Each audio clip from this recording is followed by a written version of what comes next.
You feel things more deeply than other people.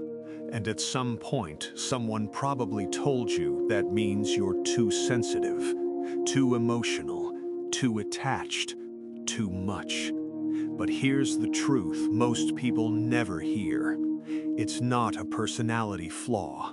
It's not weakness. But it is costing you more than you realize. You notice small changes in tone that others miss.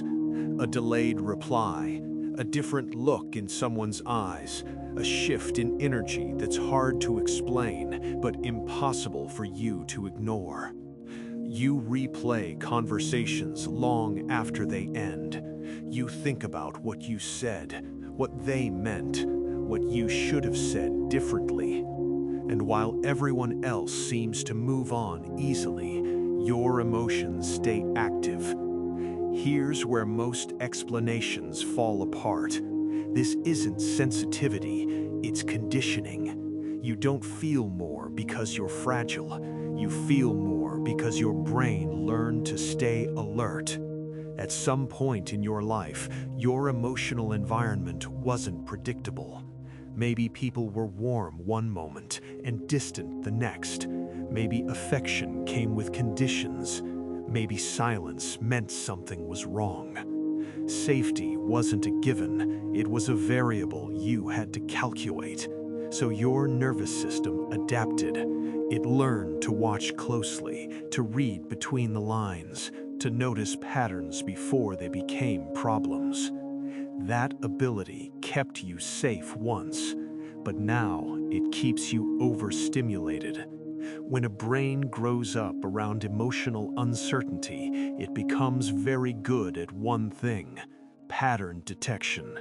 It learns to connect dots quickly, to anticipate shifts, to sense changes before they fully happen. The problem is, it never learned when to turn that ability off.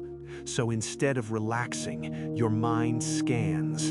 Instead of being present, you analyze. Instead of letting emotions pass, you absorb them. This isn't intuition, it's a nervous system habit. Most people misunderstand this part, and that's why they stay stuck.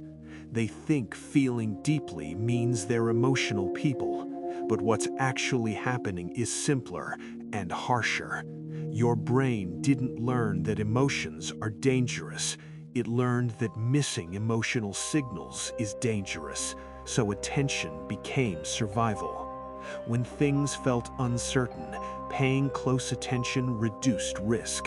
It helped you anticipate reactions. It helped you prepare for changes. It helped you stay one step ahead. That worked once.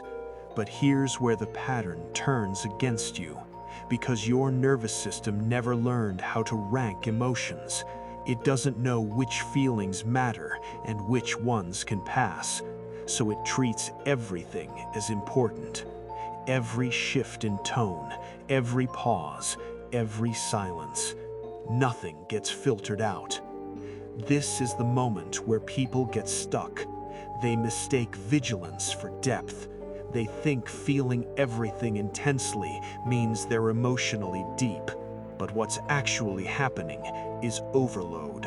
Your system isn't responding to meaning, it's responding to volume. And when a nervous system stays activated for too long, it stops releasing. It starts holding. That's why you don't just feel emotions, you carry them. They settle into your body. Your chest stays tight, your stomach stays tense, even after the moment is over. This is also why letting go feels impossible. Letting go requires safety, and safety was never associated with emotional distance. Distance once meant something was wrong. Silence once meant loss. Detachment once meant danger. So your system resists it automatically. Not consciously, not logically, physiologically. This is where the real cost begins to show. Because the same vigilance that once kept you safe now keeps you emotionally activated long after the threat is gone.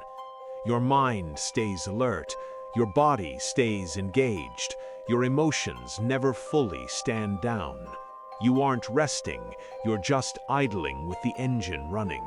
You can stop doing things, but your nervous system doesn't stop monitoring. It learned vigilance, not release. And the longer this goes unrecognized, the more normal it feels. You start thinking this is just who you are, that this is your personality. But it isn't. It's what you learned. Once you understand that this pattern was learned, something important becomes clear. Your emotions aren't random. They follow familiar paths, and those paths don't just affect how you feel, they affect who you feel for. When your nervous system grows up associating attention with safety, it doesn't relax around calm, it relaxes around what it recognizes, which means emotional intensity can start to feel like connection, not because it's healthy, but because it's familiar. This is why certain people affect you more than others, why you can meet someone who is stable, present, and kind, and feel almost nothing. But one emotionally unpredictable person can pull you in instantly. You don't miss them, your brain is addicted. Activation feels like thinking about someone constantly, replaying interactions, waiting for reassurance, feeling high one moment and anxious the next. To your nervous system, that state feels alive, it feels important, and importance feels like meaning. This is where people confuse depth with intensity. They assume that something feels strong, it must be real. But strength doesn't come from health, it comes from stimulation.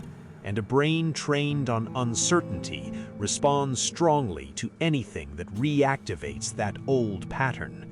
This is also why your emotions linger, why you can understand something logically and still feel emotionally stuck.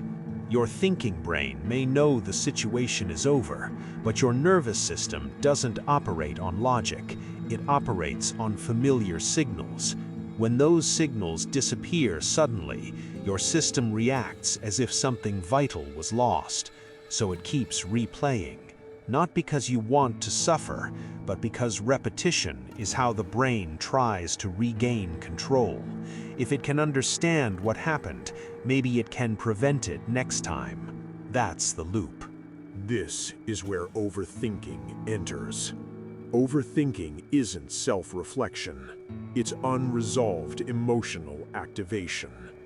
Your mind keeps returning to the same moment, the same words, the same memory, because your nervous system never closed the loop.